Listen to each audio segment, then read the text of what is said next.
A key U.S. official has quit in protest over a war he says isn't worth it. We have the detailed resignation letter he supposedly wrote that outlines the realities on the ground that Americans are not being told about. Let's bring in senior foreign affairs correspondent Martha Raddatz. She's in Washington. Martha, tell us, what is in this letter and what does it mean based on who it's coming from?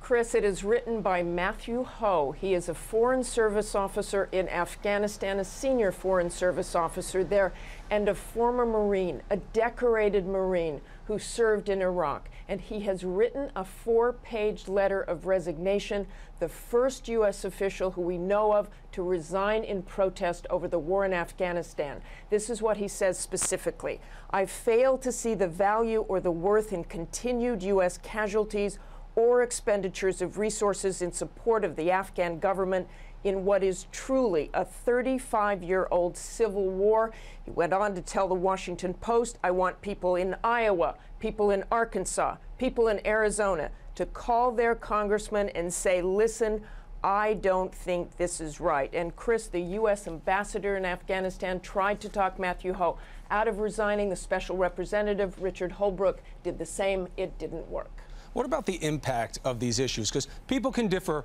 with Mr. Ho's conclusions, but these issues, that it's not about the Taliban, it's about tribal warfare, that we can't help the disgust for local government, that if you want to stop al-Qaeda, why would you just be in Afghanistan when they're in at least a dozen other countries? What do you think will be the impact of that kind of assessment? Well, I think you've hit it on the head there, Chris. It is really the conclusions he comes to that are so disturbing. This is someone on the ground. This is someone who served as a civilian, served in the military. They're going to pay a lot of attention to this resignation, and I do believe it will get a lot of attention.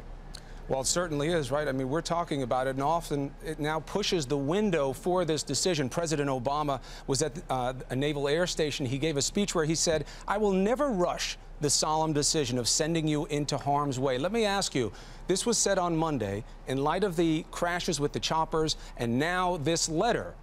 Is the time he's taking being seen as deliberation or delay?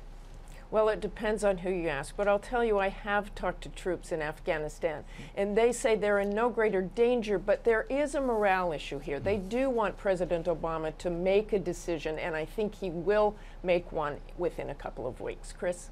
Martha, we hear the same thing from people on the ground. They're emailing the troops saying, we just want an answer. We want to know what the mission is. Thank you very much for the reporting this morning. Appreciate it, Martha.